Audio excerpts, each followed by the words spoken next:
इस कॉम्बिनेशन में क्या होता है, मैंने आपको कहा यहाँ से करंट फ्लो करेगा, ठीक है, जो करंट ऊपर जाएगा ऊपर फ्लो करेगा, और जब ये करंट इस तीनों रजिस्टर में से गुजरेगा तो तीनों रजिस्टर में से आई क्या होगी आपके पास, सेम करंट फ्लो करेगा। लेकिन हर पॉइंट पे V की वैल्यू क्या होगी, डिफरेंट होगी। किस में, series combination. The potential drop इस पॉइंट से इस पॉइंट तक, इस पॉइंट से इस पॉइंट तक, और इस पॉइंट से इस पॉइंट तक आपके पास इस दोनों पॉइंट में पोटेंशियल डिफरेंस होगा। इधर V1 होगा, यहाँ V2 होगा और यहाँ V3 होगा। आपके पास 3 रेजिस्टेंस है, R1, R2 एंड R3। समझ आ रही है, ठीक है। तो इस सीरीज कॉम्बिनेशन में जो आपकी बैटरी जितना पोटेंशियल डिफरेंस प्रोवाइड कर रही है वो तीनों रेजिस्टेंस में क्या होगा, सेम नहीं होगा, बल्कि हर रेजिस्टेंस में क्या हो जाएगा, डिवाइड। क्यों डिवाइड हुआ, क्योंकि हर किसका एंड जो है दूसरे एंड से कनेक्ट है। हर किसी की रेजिस्टेंस डिफरेंट है, हर एक का एंड दूसरे एंड से कनेक्ट है, लेकिन जो करंट होगा इन तीनों रेजिस्टेंस में वो सेम फ्लो करेगा। अगर 5 एम्पीयर का करंट आ रहा है तो 5 एम्पीयर का करंट इन तीनों रेजिस्टेंस में क्या करेगा, फ्लो करेगा। तो यहाँ सेकंड डिफरेंस जो आता है, voltage is not same at each point. Her point पे V की वैल्यू सेम नहीं होगी जो बैटरी प्रोवाइड कर रही है, बल्कि वो हर रेजिस्टेंस के क्रॉस डिवाइड हो जाएगी because of different points. Connecting point same नहीं है ना इसमें, ठीक है। इस रेजिस्टर का कनेक्टिंग पॉइंट दरमियान में इनका एंड्स पे है, तो इसकी वजह से V डिफरेंट हो जाएगा। लेकिन I क्या होगा, the current flow through each resistor remain same, लेकिन करंट क्या होगा, सेम होगा। 3 पॉइंट्स हमने कंसीडर कर लिए डिफरेंस में। अब जरा पैरेलल कॉम्बिनेशन में आ जाते हैं। मैंने आपको कहा था पैरेलल कॉम्बिनेशन में आपने तीनों रजिस्टर को ऐसे कनेक्ट करना है कि हर रजिस्टर का एक एंड लेना है, उसको एक पॉइंट से कनेक्ट कर देना है, हर रजिस्टर का दूसरा एंड लेना है, उसको दूसरे पॉइंट से कनेक्ट कर देना है। अब जब इन एंड से आप बैटरी कनेक्ट करोगे तो यहाँ से करंट आएगा, और करंट जब यहाँ आएगा तो वो 3 पार्ट्स में डिवाइड हो जाएगा।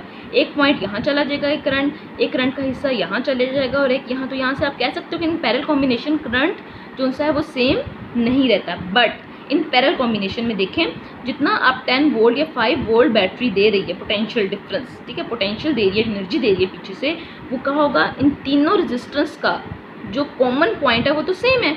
इन तीनों से कॉमन पॉइंट ये है और तीनों से कॉमन पॉइंट ये है। तो अगर मैं सेपरेट करूँ तो इसका भी पॉइंट सेम बनता है, इसका पॉइंट भी सेम बनता है, और इसका पॉइंट भी सेम बनता है, ऐसे ही है ना।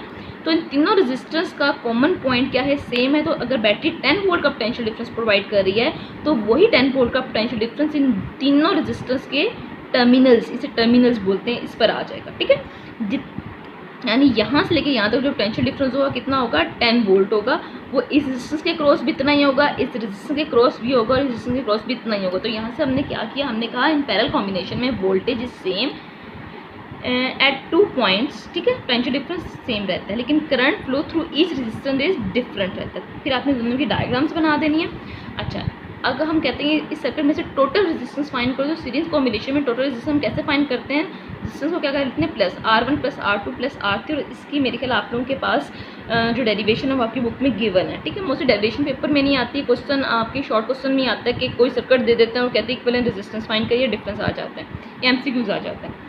इस कॉम्बिनेशन में द टोटल रेजिस्टेंस क्या होती है, इंक्रीज करती है, ठीक है। जब आप 2-3 चीज़ों को प्लस करोगे तो भी इंक्रीज करेगी। यानी अगर ये 2 ओम की रेजिस्टेंस है, ये 2 ओम की रेजिस्टेंस है, ये 2 ओम की रेजिस्टेंस है, तो 2 + 2 + 2 1 2 3 4 5 6, तो आपके पास टोटल रेजिस्टेंस कितनी हुई, 6 ओम्स, और उसको क्या कहेंगे, इक्विवेलेंट रेजिस्टेंस। लेकिन इन पैरेलल कॉम्बिनेशन में जो टोटल रेजिस्टेंस होती है वो डिक्रीज करती है। उसकी रीज़न भी आप देख लें, अगर तीनों 2-2 ओम की रेजिस्टेंस है तो आप कैसे निकालोगे, 1/2 + 1/2 + 1/2, डिवाइड फॉर्म है ना, 1/R1 + 1/R2 + 1/R3।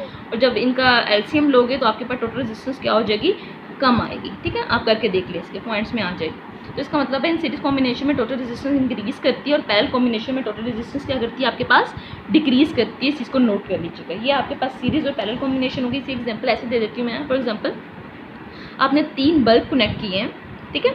अब देखिए मैंने रेजिस्टेंस कनेक्ट नहीं किया, आप कहोगे मैडम हर बल्ब के अंदर अपनी हर मटेरियल के अंदर अपनी रेजिस्टेंस होती है, ठीक है। तो इसके साथ मैंने क्या कनेक्ट कर दिया, बैटरी जब करंट देगी तो तीनों बल्ब क्या करेंगे, ऑन हो जाएंगे। अगर 5 एम्पेयर का करंट प्रोड्यूस हो रहा है तो तीनों बल्ब में 5 एम्पेयर का करंट जा रहा है, ये बैटरी अगर 5 एम्पेयर का करंट फ्लो करिए। लेकिन अगर इसमें से अगर मैं क्या करती हूँ, एक बल्ब को उतार देती हूँ, तो यहाँ कनेक्शन इसके साथ कनेक्शन नहीं रहेगा, तो तीनों बल्ब क्या करेंगे, डिम हो जाएंगे, ख़त्म हो जाएंगे, ग्लो नहीं करेंगे। क्यों, क्योंकि तीनों में से सेम करंट फ्लो कर रहा था। जब एक में से भी करंट फ्लो नहीं करेगा, क्योंकि तीनों आपस में क्या थे, एंड टू एंड क्या थे, कनेक्टेड थे।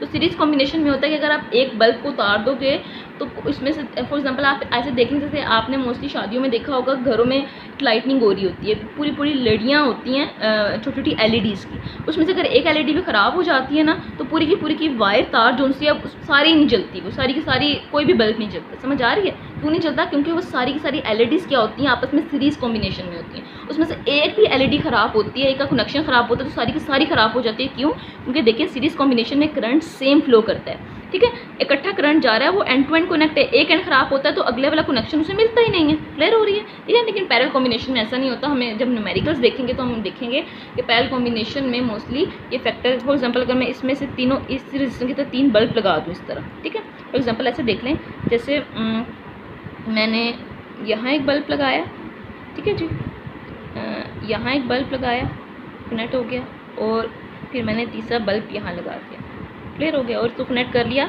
बैटरी के साथ। तो क्या हुआ, अगर इसमें से एक बल्ब का कनेक्शन टूट जाता है यहाँ से, ठीक है, तो करंट यहाँ पर आया है, करंट इसमें से फ्लो नहीं करेगा, लेकिन बाकियों में से तो फ्लो करेगा। तो ये दोनों बल्ब ऑन हो जाएंगे, ये बल्ब ऑन नहीं होगा, लेकिन सीरीज़ कॉम्बिनेशन में ऐसा नहीं होता। क्लियर हो गया? ठीक है, एक एग्जाम्पल जरूर देखेंगे तो बात करेंगे क्या है इसमें क्या नहीं है।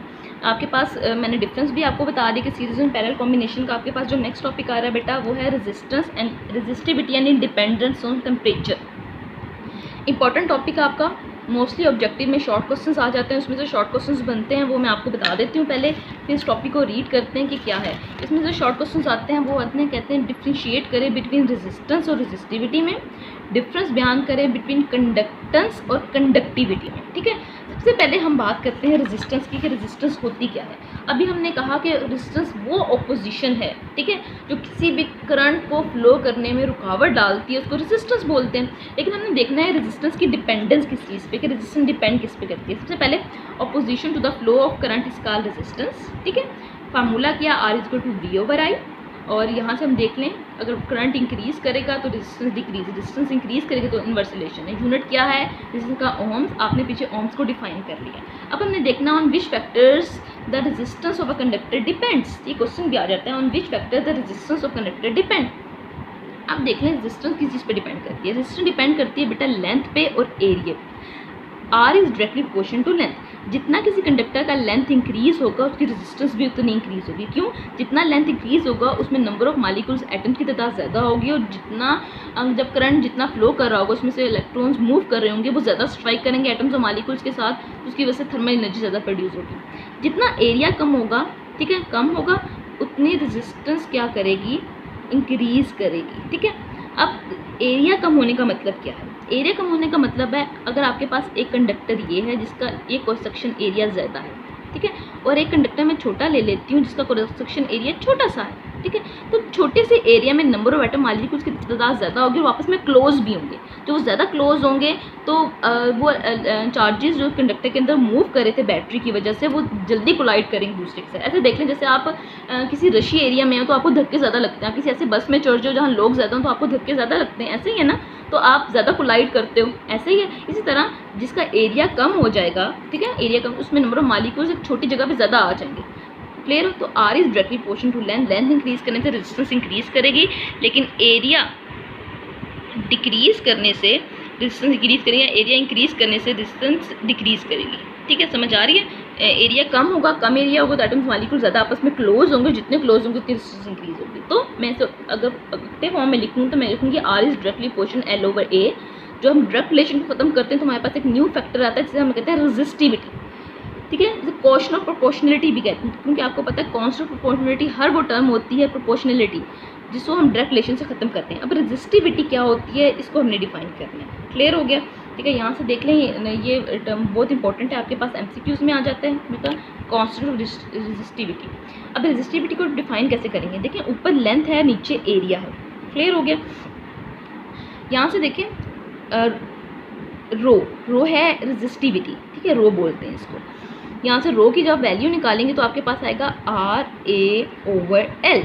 ठीक है, एरिया ऊपर, लेंथ नीचे, एरिया डिवाइड बाय लेंथ, इसका रेजिस्टिविटी। तो रेजिस्टिविटी को डिफाइन करें resistance of a metre cube.